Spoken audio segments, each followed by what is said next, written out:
오늘 우리에게 주신 하나님 말씀은 마가복음 6장 34절에서 44절까지의 말씀입니다.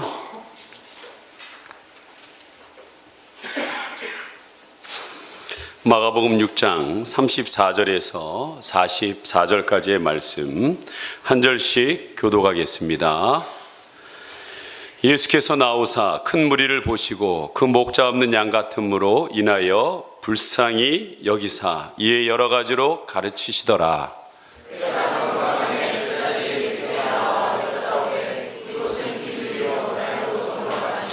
무리를 보내어 두루 촌과 마을로 가서 무엇을 사 먹게 하옵소서.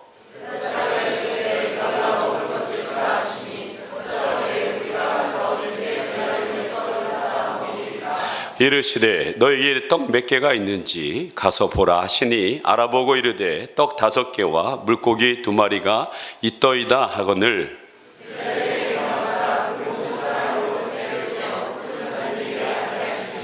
때로 100명씩 또는 50명씩 앉은지라.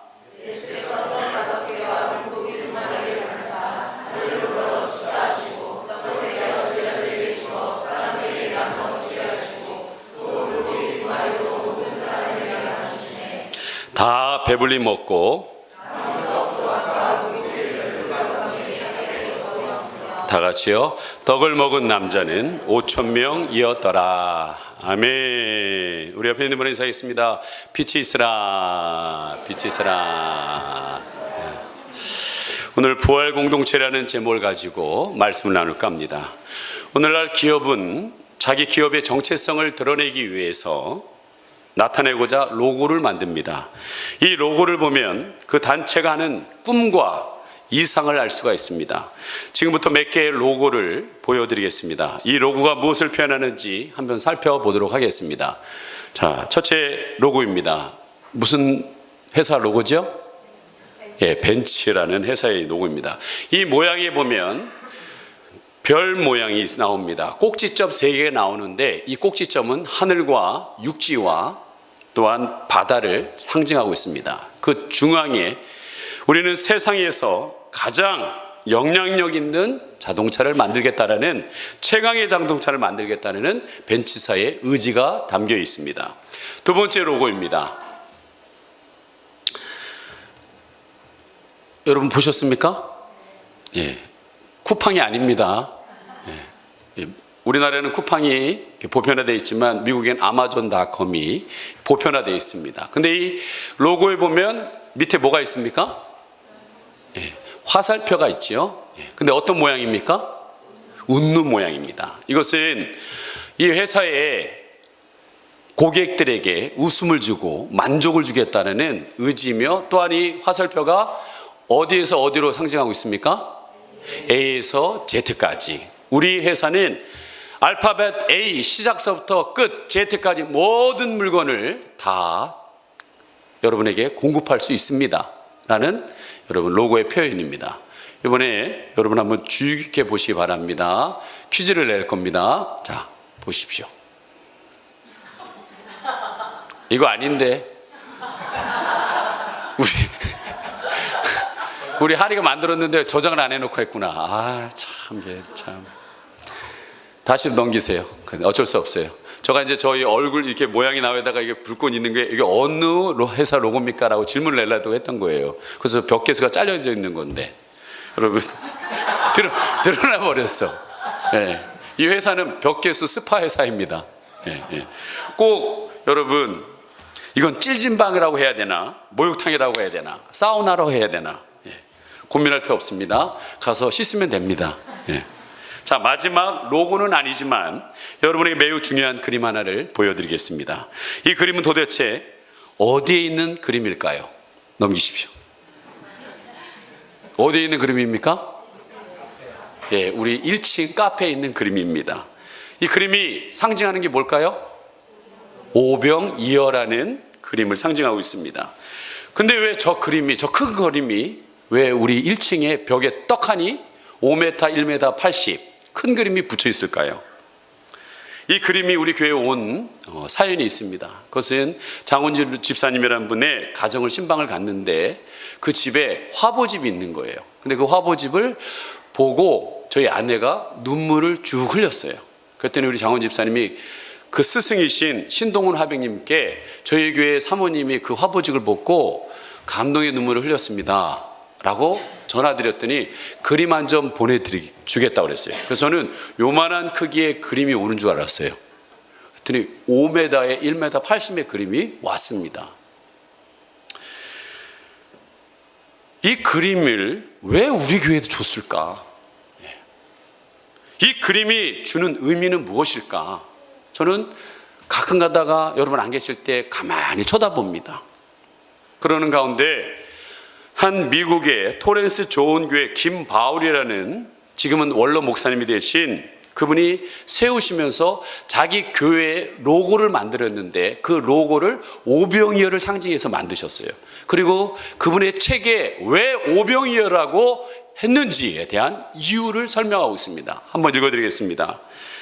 성도 한 사람 한 사람이 물고기와 보리떡이라는 기적의 도구가 되어 수많은 사람들이 주님께로 돌아오는 통로가 되기를 소망하며 이 로고를 만든다. 저도 이 생각에 100% 동의합니다. 우리 교회도 이 오병이의 그림을 허락하신 하나님의 뜻을 따라 가야 한다고 생각합니다. 우리 동성교회 한 분 한 분이 하나님이 자신의 삶과 사역을 통해 이웃과 민족과 열방이 주님께로 돌아오는데 통로가 될 수만 있다면 그것이 저의 소원이고 우리 교회의 비전입니다. 이 그림이 우리 교회 벽에 붙어있는 이유입니다. 우리는 주님과 함께 지금까지 여러분은 경험해보지 못한 것을 경험하게 될 것입니다. 앞으로 셀 수 없는 놀라운 것을 체험하게 될 것입니다. 여러분, 기적은 멀리 있지 않습니다.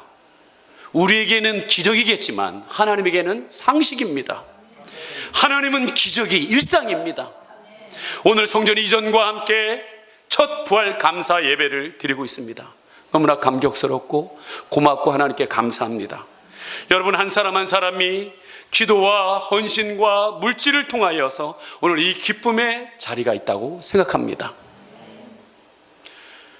그래서 저는 여러분에게 진심으로 여러분 한 분 한 분에게 감사를 드립니다. 저는 이 뜻깊은 자리에서 하나님이 저에게 보여주신 하나님의 나라의 비전이 오병이어의 기적처럼 퍼져나가기를 간절히 원합니다. 그렇다면 우리는 어떻게 하면 하나님의 비전을 이루기 위해 이 기적을 계속적으로 경험하는 공동체가 될 수 있을까? 먼저 기적의 원동력이 어디서 나오는지를 정확하게 아셔야 합니다. 오늘 말씀을 통해 기적의 원동력, 기적의 힘이 어디서 오는지를 본문을 통해서 분명히 파악하셔야 합니다. 여러분, 세상에 가장 큰 기적이 무엇일까요? 저는요, 가장 큰 기적은 부활이라고 생각합니다. 세상에 죽은 사람이 어떻게 살아날 수 있습니까? 혹시 보신 적 있습니까?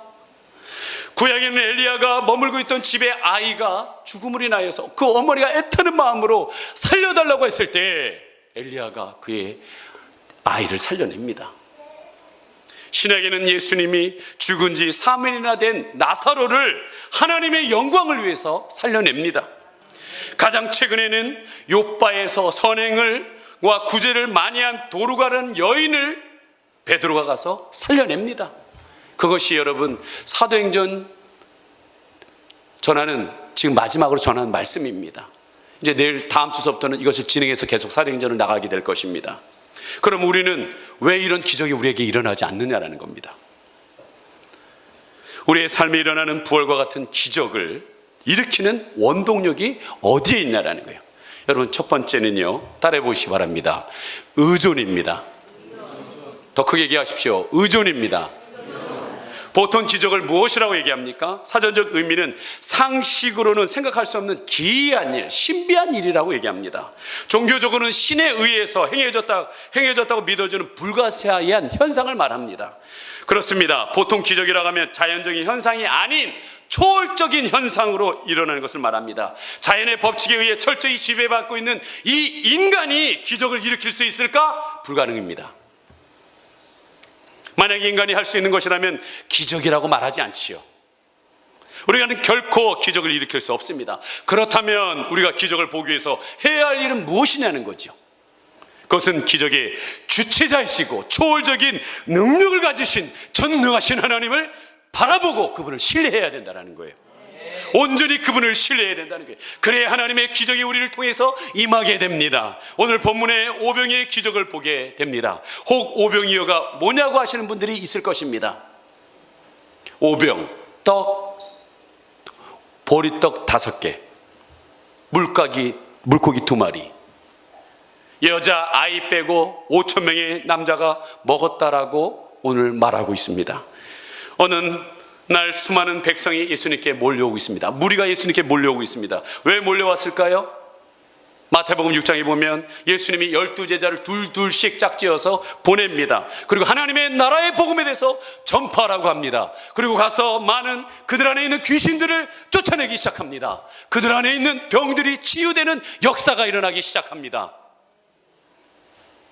기적을 맛본 그들은 예수님의 제자들을 쫓아옵니다. 꼭 열광하는 콘서트 이후에 여운이 남아서 콘서트장을 배회하면서 혹시나 차를 타고 가는 가수들을 볼까 하고 머뭇머뭇거리고 있는 대중과 별반 다를 게 없습니다. 여러분, 가수들이 지나가다가 그 무리들을 보면 어떻게 합니까? 손 흔들어 줍니다. 그럼 열광하고 소리 지르죠. 그러나 예수님은 손 흔들어 주지 않습니다. 그들을 바라보면서 치료에 대한 목마름을 갖고 있는 그들을, 예수님의 제자를 통하여서 진리가 선포될 때 그 진리의 맛을 봤지만 그 진리가 어떻게 우리의 심령을 살리는지 진리에 대한 목마름을 갖고 온 그들을 향하여서 불쌍히 여기셨다라고 이야기하고 있습니다. 그리고 그들을 가르치기 시작했다고 했습니다. 시간 가는 줄 모르고 하나님의 나라에 대해서 가르치기 시작했습니다. 날이 저물어가고 있었습니다. 모든 사람이 아무것도 먹지 못해서 배가 고파했습니다. 제자들이 예수님께 건의합니다. 선생님, 이들을 마을로 보내서 음식을 사 먹게 해야 되지 않을까요? 좋은 의견을 낸 제자들을 향해 예수님이 참으로 놀라운 말씀을 하십니다. 6장 37절입니다. 같이 읽습니다. 시작. 대답하여 이르시되 너희가 먹을 것을 주라 하시니 여짜오되 우리가 가서 이 100데나리온의 떡을 사다 먹으리까? 너희가 먹을 것을 주라. 이 말씀은 너무나 황당합니다. 제자가 몇 명입니까? 12명입니다. 그럼 이 자리에 있는 사람들은 모두 몇 명입니까? 44절. 떡을 먹는 남자는 5,000명이었다라고 그랬습니다. 여러분, 남자만 5,000명이라고 그랬어요. 그 당시에는 여자 아이들 취급을 하지 않습니다. 남자 5,000명이라면 여자가 5,000이 될 수 있습니다. 그리고 지금처럼 산하 제한이 없기 때문에 아이들을 막 낳습니다. 여러분, 그 당시에 뭐 볼 게 있겠어요. 사람들이 모이니까 애들 다 모여들었을 거 아니에요. 그래도 최소 한 가정에 4명이라고 쳤을 때 5 곱하기 4는 몇 명입니까? 2만 명이에요. 2만 명이 신학자들은 최소 모였지 않을까. 2만 5천 더 될 수 있어요. 3만 명도 될 수 있습니다. 근데 어떻게 12명이 3만 명, 2만 명을 어떻게 먹여요? 말도 되지 않는 명령입니다. 우리는 여기서 예수님의 명령의 의도를 파악해야 합니다. 왜 너희에게 먹을 것을 주라고 하셨을까요? 예수님이 제자들에게 기대하는 것이 무엇이었을까요? 제자들이 모든 돈을 터들어서 2만 명을 힘들더라도 최선을 다해서 2만 명이 아니더라도 그래도 너희들이 할 수 있는 20명이라도 먹여야 되는 거 아니겠냐? 최선을 다하는 그 모습을 좀 보여줘야 되지 않겠냐? 그걸 보기를 원하셨을까요? 아닙니다. 예수님의 의도는 너희들의 힘으로는 해결할 수 없음을 빨리 깨닫고 내게 돌아와 철저히 나를 의탁하고 나를 의지해라. 나의 힘으로는 안 되겠는 상황을 혼자 끙끙 앓고 있지 말고 그 전능하신 예수님께로 나와 철저히 주님만을 바라봐라. 우리의 인생을 살다 보면 우리의 힘으로 어떻게 할 수 없는 일들이 있습니다. 아무리 몸부림쳐도 아무리 발버둥 쳐도 안 되는 일들이, 현실이, 문제가 우리에게 올 수 있습니다.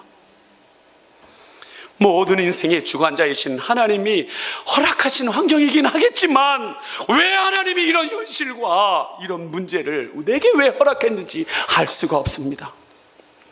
예수님 말씀도 그랬습니다.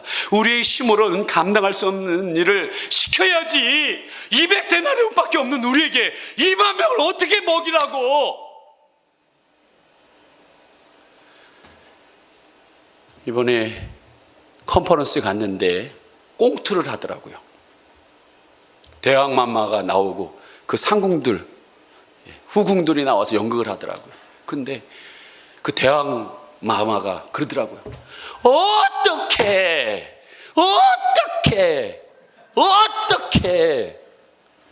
여러분 12명 2만 명을 어떻게 먹여요? 말도 안 되는 소리잖아요. 오늘 말씀은 그런 게 아닙니다. 어떻게 사람이 예수님의 명령, 내가 거룩하니 너희도 거룩하라. 여러분 어떻게 매일 거룩하게 사십니까? 다 술 먹는데 어떻게 나만 안 먹어요? 혹시 이 자리에 계신 분들 가운데 항상 기뻐하라, 쉬지 말고 기도하라, 범사에 감사하라는 말씀대로 실천하고 사시는 분 손 들어보세요. 잠깐은 할 수 있겠지요. 항상 쉬지 않고 범사가 내 가슴을 누릅니다.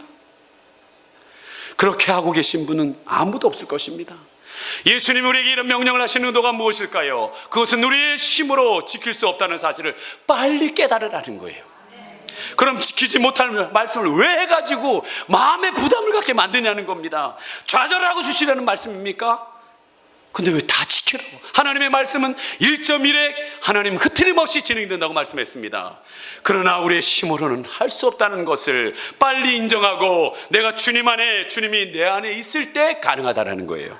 주님만을 의지할 때, 주님만을 붙들 때 기적과 같은 역사가 우리 삶 가운데 일어나기 시작한다는 거예요. 항상 기뻐할 수 있습니다.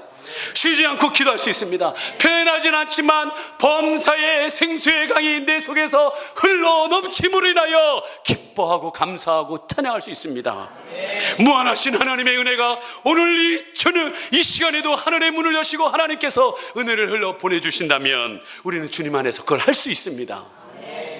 저는 이것이 어느 한 사람이 누리는 삶의 기적이 아니라 우리 모두 한 사람 한 사람이 누리는 기적의 부활 공동체가 되기를 원합니다. 그럼 이 기적의 공동체로 살아가기 위해서 던져야 할 질문이 있습니다. 이 질문은 바로 이것입니다. 우리의 삶 속에서 있어야 할 기적이 무엇이겠습니까? 우리가 추구해야 될 기적이 무엇이겠습니까? 모든 성도들이 로또에 당첨되어 최고의 부자로 사는 것입니까? 일부 예배 때 네 그러더라고요. 아니면 우리 동선셀교회가 가장 큰 교회가 되는 것입니까? 아닙니다. 그런 기적은 필요 없습니다. 해주시면 감사하고요. 앞에도 말씀드렸지만 성도 한 사람 한 사람이 물고기, 보리떡이 되어서 기적의 도구가 되어 수많은 사람들이 주님께로 돌아오게 하는 통로가 되는 것입니다. 주님께 돌아온다는 것이 무엇을 의미하는 것일까요? 죽은 사람이 살아난다는 것을 말합니다. 세상에 이것보다 크고 이것보다 더 소중한 기적이 있을까요? 복음을 전파하며 복음에 합당한 삶을 살 때 우리의 이웃, 우리의 민족, 열방이 하나님께 돌아올 때 기적의 인생을 살게 되는 것입니다. 기억하십시오.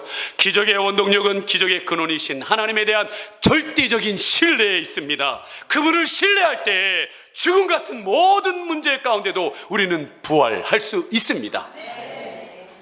우리의 삶에 일어나는 부활과 같은 기적의 원동력이 어디에 있겠습니까? 두 번째는 따라해 보십시오. 나눔입니다. 나눔입니다. 오병의 기적이 어디서부터 시작되었습니까? 한 어린 소년의 보잘것없는 도시락으로부터 시작됩니다. 이와 마찬가지로 하나님께서 우리에게 허락하신 환경 속에서 나눔이 시작되기를 원하고 있습니다. 그것이 기적의 시작이라는 거예요. 오늘 본문 말씀에 나와 있지는 않지만 요한복음 6장에서 안드레가 한 어린 소년을 예수님께로 인도합니다. 그 소년은 보잘것없는 부끄러운 도시락을 쭈삣쭈삣하면서 내놓습니다. 그런데 그 내용은 진짜 보잘것없습니다. 보리떡 5개와 물고기 2마리. 여러분들이 유대인들이 그 당시의 문화 배경을 잘 이해하신다면 많은 도움이 될 것입니다. 그 당시 유대인들의 주식이 뭔지 아십니까? 우리 뭐 먹어요? 밥 먹지요. 에어컨 좀 틀어주세요. 이분 더우신 것 같아요.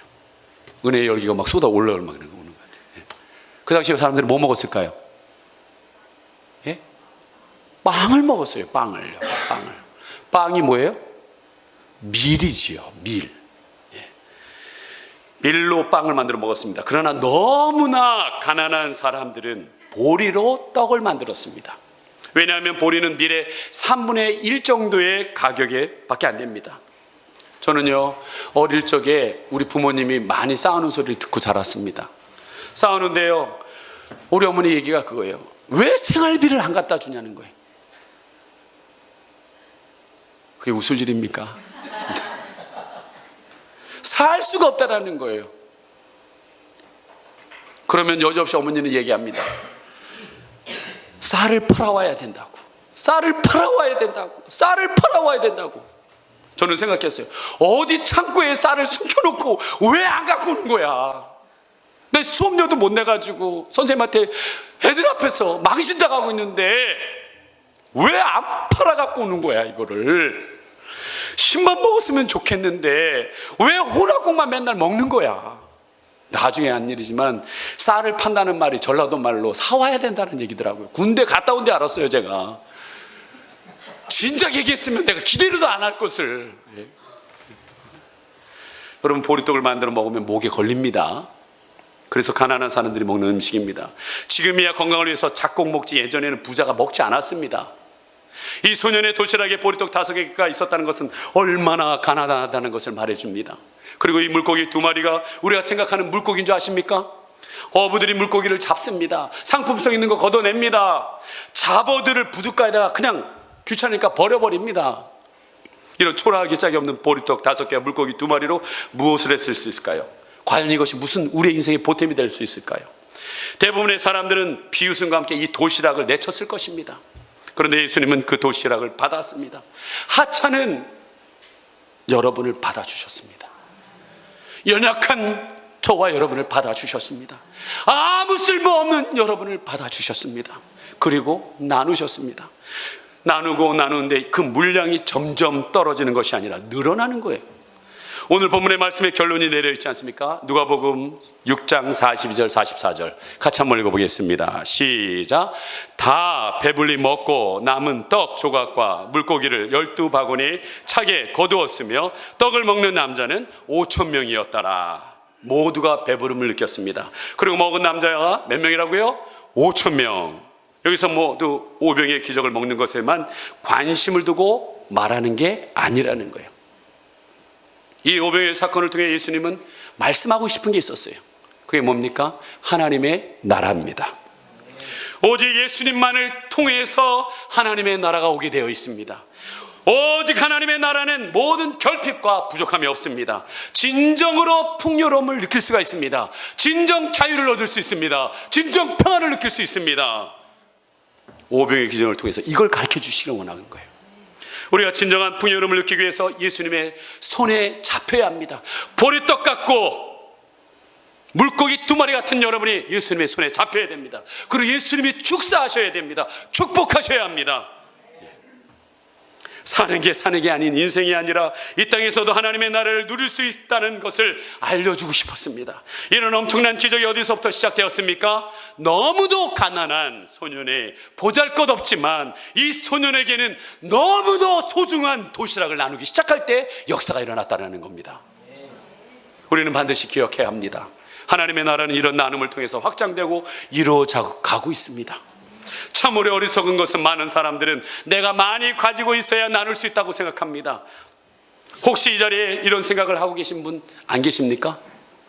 지금 내가 어려워서 못하고 있지만 내 형편이 조금 나아지면 나누겠습니다. 이는 어렵지만 재정적으로 좀 여유가 생기면 돕겠습니다. 시간도 마찬가지입니다. 지금은 어쩔 수 없어 시간을 낼 수 없지만 내가 나중에 한가해지면 도와드리겠습니다. 그때 어려운 사람을 위해서 시간을 내겠습니다. 사랑하는 여러분, 이것이 세상에 이치하는 맞을 수 있겠지만 하나님 나라의 가치에는 맞지 않습니다.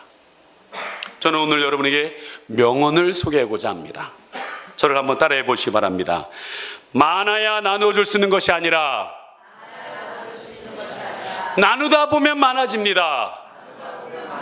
많아야 나눠줄 수 있는 것이 아니라 나누다 보면 많아집니다. 하나님의 나라의 가치가 딱 맞는 말이에요. 예. 우리가 많아야 나눌 수 있는 것이 아니라 나누다 보면 지금 보잘것없고 그냥 시작하면 하나님이 그와 함께 역사하기 시작하는 거예요. 예. 하나님의 손길 위에 하나님의 기적이 임하기 시작합니다. 여러분의 손에 들려지는 것이 무엇이 있습니까? 지금 하나님이 여러분의 손에 주신 것이 무엇입니까? 시간입니까? 물질입니까? 재능이 너무 초라해 보입니까? 너무 보잘것없는 여러분의 시간, 열정, 재능을 하나님의 손에 한번 잡혀보십시오. 복음을 나눠보십시오. 간증을 나눠보십시오. 그럴 때 비로소 우리는 기적 공동체의 부활 공동체로 거듭나게 될 것입니다. 마지막은 우리의 삶의 부활과 같은 기적의 원동력이 어디 있겠습니까? 세 번째 기도의 원동력은 따라해 보십시오. 공유입니다. 무엇을 공유할까요? 우리는 하나님의 심장을 공유해야 합니다. 온전히 하나님의 심장을 공유할 때 나누어 줄 수 있기 때문에 그렇습니다. 나눔을 통해서 하나님의 기적이 일어납니다. 그러나 보통 사람들은 나누는 것을 그렇게 좋아하지 않아요. 왜냐하면 모든 인간은 철저히 근본적으로 이기주의자들입니다. 그렇기 때문에 어느 정도까지는 나눔합니다. 그러나 크나큰 좀 나누던 것이 더 커진다면 굉장히 부담스러워요. 그리고 자기에게 손해 오면 즉시 관둡니다. 이렇듯 이기적이고 편리주의고 살고 있는 우리가 어떻게 끊임없이 나눌 수가 있을까요? 멈추지 않고 나눌 수 있을까요? 방법은 한 가지입니다. 하나님의 심장을 가져야 합니다. 오늘 본문의 기적이 가장 처음 어디서부터 시작됩니까? 가난한 소년의 도시락이라고 생각하십니까? 아닙니다. 그 이전에 예수님의 마음에서부터 시작된 것을 보게 됩니다. 마가복음 6장 34절 같이 한번 읽겠습니다. 시작. 예수께서 나오사 큰 무리를 보시고 그 목자 없는 양 같음을 인하여 불쌍히 여기사 이에 여러 가지로 가르치시더라. 그 무리를 보시고 예수님은 무슨 마음을 가졌다고요? 불쌍히 여겼다고 그랬어요. 꼭 엄마 없는 아이를 바라보는 눈빛처럼 목자 없는 양 같이 그들을 불쌍히 바라봤다고 그랬어요. 여기서 불쌍히 여기다는 헬라어로 스프랑크니조마이라는 단어입니다. 이 단어는 참 흥미롭습니다. 다른 사람이 볼 때 단순히 연민의 정을 느끼는 정도가 아닙니다. 마음의 통증을 느끼는 거예요. 마음의 고통을 느끼는 거예요. 다른 사람이 볼 때 심장의 고통을 느낄 정도로 그들은 예수님을 긍휼히 여겼다는 거예요. 왜 그토록 예수님은 사람들을 심장의 고통을 느낄 정도로 긍휼히 여겼을까요? 예수님에게는 아버지의 마음이 있었어요. 이 동일한 단어가 신약에 자주 등장하는데 가장 대표적인 것이 누가복음 15장에 나와 있는 이야기에 나옵니다. 누구의 이야기입니까? 탕자. 탕자는 아버지 재산을 가지고 자기 걸 취해가지고 나가서 허랑방탕해서 재산을 날려먹었습니다. 그리고 더 이상 어디서 받아주지도 않으니까 돼지 우리 가서 그 돼지나 치는 일을 했습니다. 근데 돼지가 먹는 쥐열 열매까지도 주인이 먹지 말라고 합니다. 자기는 돼지보다 못하구나. 비참한 자리에 섰습니다. 가만히 생각했습니다. 우리 아버지 집에 가면 종들도 먹고 사는데 걱정이 없는데 하는 마음으로 아버지께 돌아가야겠다. 지금 이 탕자는 아버지를 그리워해서 아버지를 사랑해서 돌아가는 것입니까? 아닙니다. 자기 먹고 살려고 하는 거예요. 절대 이기주의입니다. 그런데 아버지께 가는데 누가복음 15장 20절 같이 읽습니다. 시작. 이에 일어나서 아버지께로 돌아가니라. 아직도 거리가 먼데 아버지가 그를 보고 치근히 여겨 달려와 목을 안고 입을 맞추니 아버지 마음이 그렇다는 거예요. 아버지가 아픈 자녀를 볼 때 어떻게 할 수 없어서 한다라는 말로 표현할 수 없는 그 절절함, 저는 그 장면을 본 적이 있습니다.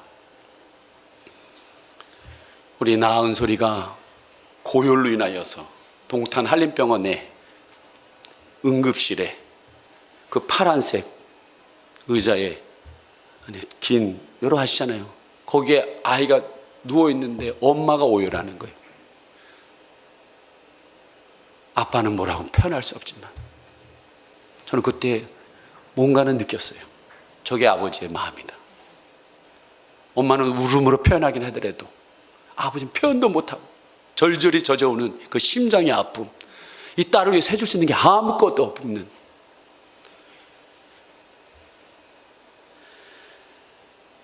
여러분 제 자녀가 배고프다고 하는데 줄 게 없는 아버지의 마음 느껴보셨습니까?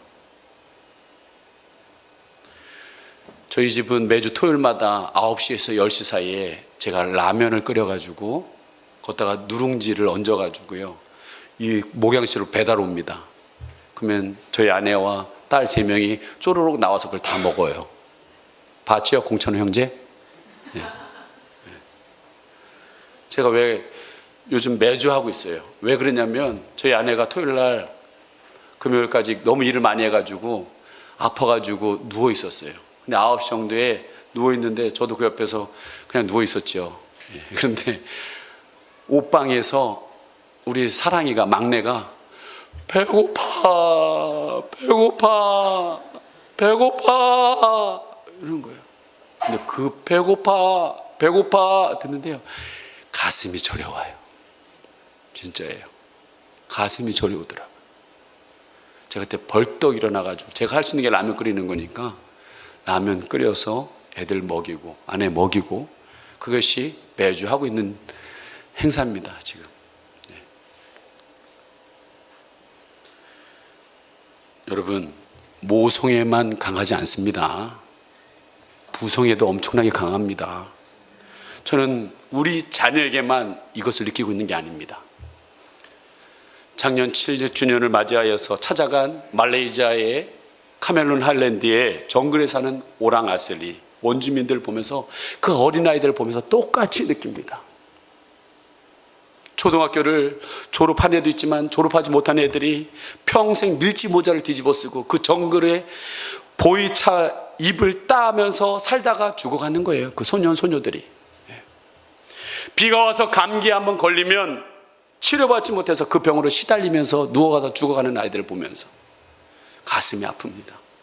이를 닦는 법을 누가 가르쳐주면 좀 날 텐데 그 먹고 아무것도 조치를 안 하니까 썩어져 가면서 그 고통당하는 그 아이들을 볼 때 가슴이 저려옵니다.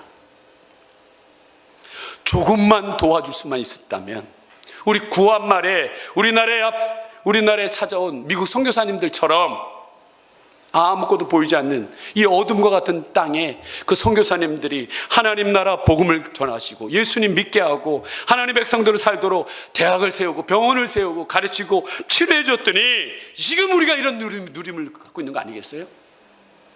받았으면 흘려 보내줘야 될 거 아니에요. 예? 여러분, 그렇게 병에 걸려서 부르르 떨고 있는 그 아이, 이를 치료하지 않아서 이가 너무 고통스러워하고 있는 그 아이가 여러분 자녀라면 어떻게 하겠어요?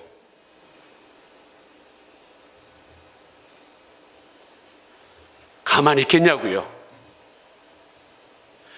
예수님은 이들을 보시면서 아버지의 마음을 보시면서 느끼면서 너무나 마음이 고통을 느끼는 거예요. 이번 주에 우리 장지리교회 부흥회를 갑니다. 그 전에 가서 우리가 해줄 수 있는 것들을 할 겁니다. 저는 그 장지리교회 목사님의 마음이 느껴져요.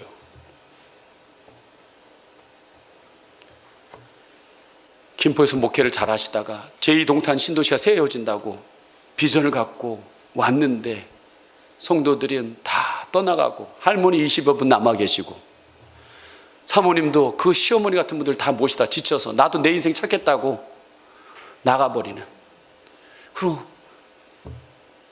목회자가 부인 하나 제대로 관수 못한다는 그 비참함 속에서 앉아있는, 처량함 속에 앉아있는 그 목사님의 마음을 느낄 수가 있어요. 저는. 그리고 저를 통해서 우리 교회가 일어난 얘기를 듣고 우리 교회 와서도 이렇게 좀 했으면 좋겠는데 와서 좀 부흥회 좀 인도해달라고 얘기하고 싶은데 사례비가 없어가지고 말도 못 꺼내고 절절절절 계시는 목사님, 우린 사례비 받지 않습니다. 우리 찬양팀 가더라도 식사 안 준비해도 돼요. 우리가 다 먹고 갈 거예요. 걱정하지 마세요. 우리 교회처럼 바로 이 앞에 동탄 이시돈씩 처음 계획했던 대로 부산 아이파크가 들어와서 젊은 사람들이 넘쳐나는데 그들을 받아들일 준비가 되지 않는 그 마음, 여러분 아십니까? 목회자가 돼봐야 알 것 같습니까? 저는 그게 마음이 느껴집니다. 여러분, 이것이 예수님의 마음의 통증인 거예요. 이런 예수님의 마음을 잘 표현하는 한자 성어가 있습니다. 그것이 바로 단장이라는 말입니다. 문자 그대로 창자가 끊어지는 것 같은 고통입니다. 이 한자 성어의 유래는 다음과 같습니다. 진나라의 환원이 청나라를 정벌하러 갈 때 삼엽이라는 강을 지나가고 있었습니다. 배가 강변에 다다랐습니다. 한 병사가 새끼 원숭이를 생포해서 왔습니다. 그 새끼 원숭이의 재롱을 보면서 병사들이 좋아합니다. 즐거워합니다. 그리고 배는 다시 출발합니다. 그때 어미 원숭이가 슬피 울면서 집요하게 그 배를 향하여 끊임없이 추격하는 겁니다. 원숭이가 물로 뛰어들 수는 없고 배가 계속할수록 나무와 나무 사이를 필사적으로 이어지면서 쫓아옵니다. 그 추격은 무려 배를 따라 백리를 따라오게 됩니다. 무섭게 추격하는 이 어미의 집요함, 그 어미의 무서운 진영, 그것을 보다 못한 환원이 병사들에게 말합니다. 아무리 미물이라 할지라도 어미의 마음이 저렇게 절절할 텐데 당장 배를 멈춰라. 그리고 배가 기슬에 닿자 그 어미 원숭이는 나무에서 배에 뛰어내립니다. 그리고 바로 그 순간에 즉사해버립니다. 이상하지 않습니까? 왜 자녀가 그토록 보고 싶었던 그 새끼 원숭이를 만나는데 왜 원숭이가 즉사했을까요? 한 병사가 그 원숭이의 배를 갈라봤습니다. 창자가 토막 나 있는 것입니다. 자녀를 잃어버린 어미의 원숭이, 그 심장이 터진 거예요. 여러분을 바라보고 계시는 예수님의 마음이 그런 겁니다. 여러분 한번 생각해 보세요. 왜 예수님이 이 땅에 오셨을까요? 왜 예수님이 십자가의 그 창자국에 터지면서 물과 피를 흘려주셨을까요? 그분은 하나님과 동일하신 분입니다. 말씀으로 세상을 창조하신 분입니다. 그런 분이 뭐가 아쉬워서 십자가에서 내려와 이 고통을 당하시는 것입니까? 그 수모를 당해야 되는 겁니까? 그가 무엇이 아까워서? 우리가 예수님을 알지 못해서 죄로 인하여 다 이 땅에서 불행하게 사는 것이 너무 안타까워서, 죽어 지옥에 가는 그들을 향하여 너무 안타까워서, 하나님 보좌 우편에 가만히 있을 수가 없어서 여러분 이 땅에 인간의 몸을 가지고 이 땅에 찾아온 것입니다. 그리고 그 십자가에서 자신의 모든 물과 피를 쏟아 여러분 우리를 구원해 주신 것입니다. 그리고 오늘 우리에게 명령하십니다. 너희도 가서 제자를 삼아라. 창조주 하나님이 너희를 죽기까지 사랑하였음을, 너희를 포기하지 않던 그 사실을 너희들이 그 마음을 가지고 가서 전해라. 예수님의 명령 앞에 가룟 유다를 제외한 11명은 제자가 순종했습니다. 그 11명의 제자가 모든 것을 내려놓고 순종할 때 로마를 복음으로 뒤집어 엎었습니다. 그들이 가는 곳마다 역사의 현장이 뒤바뀌기 시작했습니다. 그들이 가는 곳마다 기적이 나타나기 시작했습니다. 죽은 영혼이 살아나기 시작했습니다. 병든 영혼이 치료되기 시작했습니다. 잠자는 영혼들이 깨어나기 시작했습니다. 저는 여러분에게 묻고 싶습니다. 우리는 11명이 아니라 110명의 제적 인원을 두고 있는 교회입니다. 우리가 한 마음 한 뜻이 가지고 하나님의 나라의 비전을 향하여 나간다면 여러분 죽음인들, 그 문제인들 극복할 수 없을까요? 여러분 답해 보시기 바랍니다. 마태아를 비롯한 12명의 제자가 부활의 복음을 가지고 나가 전할 때 하나님의 나라는 왕성하게 확장되었습니다. 역사의 지평이 흔들기 시작했습니다. 저는 이 성전 이전 첫 후 부활주일 감사 예배를 드리면서 여러분에게 도전합니다. 이 도전은 바로 이것입니다. 저와 여러분과 함께 하나님의 나라를 바라보 주시기 바랍니다. 저와 함께 하나님의 심장을 품어주시길 바랍니다. 저와 함께 하나님의 나라를 품어주시기 바랍니다. 우리 동성셀교회가 모든 성도들이 같은 마음, 같은 뜻, 같은 생각을 가지고 복음을 전할 수만 있다면 저는 이 꿈의 그림이 변화될 거라고 믿습니다. 수원이 거룩한 도시로 변화될 것입니다. 세상 끝까지 복음은 전파될 것입니다. 하나님의 열심히 그것을 이루실 것입니다. 하나님의 오병의 기적이 나타나게 될 것입니다. 그럴 때 우리는 기적의 공동체에서 부활의 공동체로 일어서는 놀라운 역사가 일어나게 될 것입니다. 이 시간에 우리 함께 찬양했으면 좋겠습니다.